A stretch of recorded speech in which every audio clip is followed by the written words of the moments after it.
Assalamualaikum warahmatullahi wabarakatuh. Perkenalkan, nama saya Aulia Mujahidin Farid Pasafiki. Sini saya akan mewakili dari kelompok Problem Solving and Decision Making atau pemecahan masalah dan pengambilan keputusan. Izinkan saya untuk membahas atau mengulas materi yang telah kami susun. Dan yang pertama adalah masalah. Masalah adalah suatu penyimpangan dari suatu rencana sehingga ternyata tak seperti yang diharapkan. Jadi masalah merupakan penghalang tercapainya sebuah tujuan. Dan keputusan adalah sebagai pengukuran dari suatu masalah dengan memilih satu atau beberapa alternatif keputusan atau tindakan yang terbaik. Di sini bagaimana cara dari pemecahan sebuah masalah?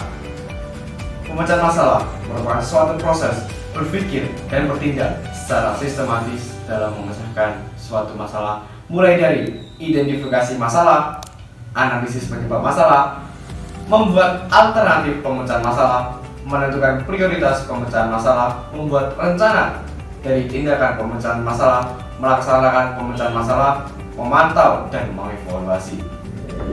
Ditinjau dari jenis-jenis masalah. Masalah dibagi menjadi tiga. Yang pertama adalah masalah terstruktur, masalah tidak terstruktur, masalah semi terstruktur. Yang pertama yang kita bahas adalah masalah terstruktur. Masalah terstruktur sendiri adalah masalah atau terprogram, masalah yang rutin yang sering terjadi secara berulang-ulang, semacam peraturan atau tertib dalam sebuah organisasi agar tidak terjadi pelanggaran atau kesalahan dalam pelaksanaannya.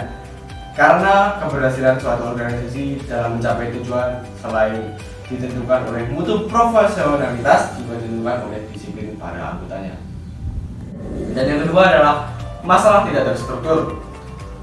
Masalah tidak terstruktur adalah masalah yang tidak memiliki prosedur pasti atau bahkan dikatakan bahwa masalah tersebut akan muncul tergantung pada faktor lain yang mempengaruhinya natural problem. Masalah ini masih tidak jelas solusinya. Dikarenakan masalah ini tidak pernah berulang, bahkan masalah ini baru pertama kali muncul, bisa juga disebut masalah yang tidak dapat diprediksi.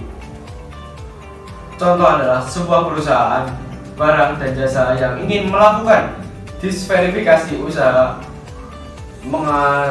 menganeka-ragaman jenis produk yang dihasilkan dengan pengadaan jenis produk. Ternyata setelah itu jenis produk itu tidak laku dan setelah itu mengalami kerugian yang cukup banyak.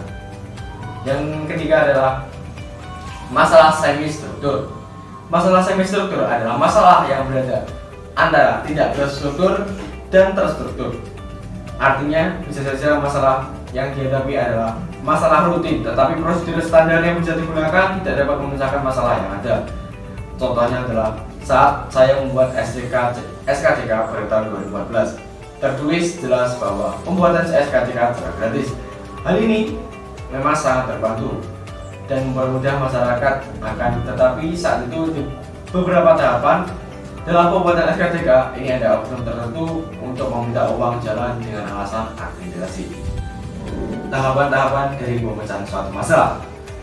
Menurut Herbert A. Simon, pemecahan masalah akan terlibat dalam 4 hal, yaitu aktivitas intelijen, yaitu mencari kondisi-kondisi yang membutuhkan solusi di dalam lingkungan. Yang kedua adalah aktivitas perencanaan, menemukan, mengembangkan, dan menganalisis kemungkinan-kemungkinan dari sebuah tindakan. Dan yang ketiga adalah aktivitas pemilihan, memilih satu tindakan tertentu dari berbagai tindakan yang tersedia. Dan yang keempat adalah aktivitas peninjauan, menilai pilihan-pilihan dari masa lalu. Nah, di sini ada berbagai cara macam dalam menyelesaikan sebuah masalah yang paling efektif. Yang pertama adalah plan. Planning adalah perencanaan. Di sini perencanaan sasaran atau goal dari tujuan dan proses apa yang dibutuhkan untuk menentukan hasil yang sesuai dengan spesifikasi tujuan yang ditetapkan. Dan yang kedua adalah do, yang artinya kerjakan. Artinya melakukan sebuah perencanaan proses yang telah ditetapkan sebelumnya. Ukuran-ukuran proses ini juga telah ditetapkan dalam tahap plan. Dalam konsep do ini, kita harus benar-benar menghindari penundaan.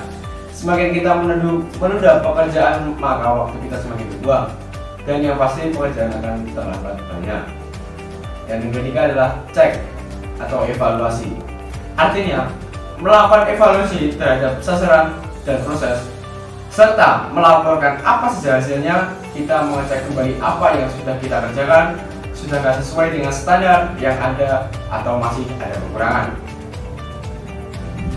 Dan yang keempat adalah menindaklanjuti, artinya melakukan evaluasi total terhadap hasil sasaran dan proses dan menindaklanjuti dengan berbagai perbaikan jika ternyata apa yang telah kita kerjakan masih ada kurang atau belum sempurna. Segera melakukan action untuk memperbaikinya. Proses action ini sangat penting, artinya sebelum kita melangkah lebih jauh ke proses perbaikan selanjutnya. Pengambilan keputusan. Pengambilan keputusan sendiri suatu proses pemilihan alternatif terbaik yang dilandasi oleh pemikiran yang akurat, teliti dengan memperhitungkan semua aspek lingkungan organisasi atau intern dan eksternal untuk memperbaiki keadaan sesuai kebutuhan, mencegah terjadinya keadaan yang tidak diinginkan, memperkecil risiko kerugian yang harus ditanggung bila sudah terlanjur terjadi. Alur pemecahan masalah dan pengambilan keputusan. Yang pertama adalah pengidentifikasi masalah. Manajer mengidentifikasi bermacam-macam cara untuk memecahkan permasalahan yang sama. Yang kedua adalah analisis penyebab. Manajer menganalisis kemungkinan penyebab terjadinya masalah. Yang ketiga adalah alternatif pemecahan masalah, yang artinya mengevaluasi berbagai alternatif solusi. Semua alternatif harus dievaluasi dengan menggunakan kriteria evaluasi yang sama, yang mengukur seberapa baik atau alternatif dapat memecahkan masalah. Yang keempat, menentukan prioritas pemecahan masalah. Manajer memilih solusi terbaik perlu memilih satu alternatif yang tampak paling baik. Yang kelima adalah susun rencana tindakan. Menyusun rencana atau planning solusi dari pemecahan masalah. Yang keenam adalah tindakan dan evaluasi. Menerapkan solusi masalah tidak akan terpecahkan hanya dengan memilih satu solusi terbaik. Selanjutnya menindaklanjuti untuk memastikan bahwa solusi itu efektif. Manajer harus tetap mengatasi situasi yang memastikan bahwa solusi mencapai kinerja yang direncanakan. Fase dari pengambilan keputusan. Yang pertama adalah fase pilihan. Fase pilihan adalah fase di mana dibuat satu keputusan yang nyata dan diambil satu komitmen untuk mengikuti tindakan tertentu. Fase pilihan meliputi pencarian, evaluasi, rekomendasi terhadap suatu solusi yang tepat untuk model. Dan yang kedua adalah fase intelijensi. Fase intelijensi dalam mengambil keputusan meliputi pemindaian, lingkungan, intelijensi mencakup berbagai aktivitas yang menggunakan identifikasi situasi atau peluang-peluang dari suatu masalah. Fase desain. Fase desain meliputi penemuan atau pengembangan dan menganalisis tindakan yang mungkin dilakukan. Dan yang terakhir adalah fase implementasi. Fase implementasi meliputi membuat suatu solusi yang direkomendasi bisa bekerja dengan baik dan terstruktur.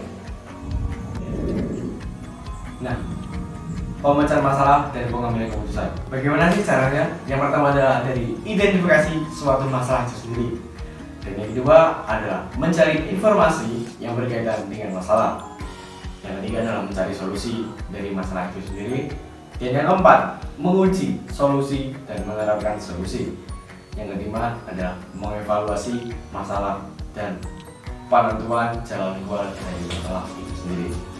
Sekian presentasi yang dapat saya sampaikan, semoga dapat membantu. Sehat selalu semua, stay home, stay di rumah. Wassalamualaikum warahmatullahi wabarakatuh.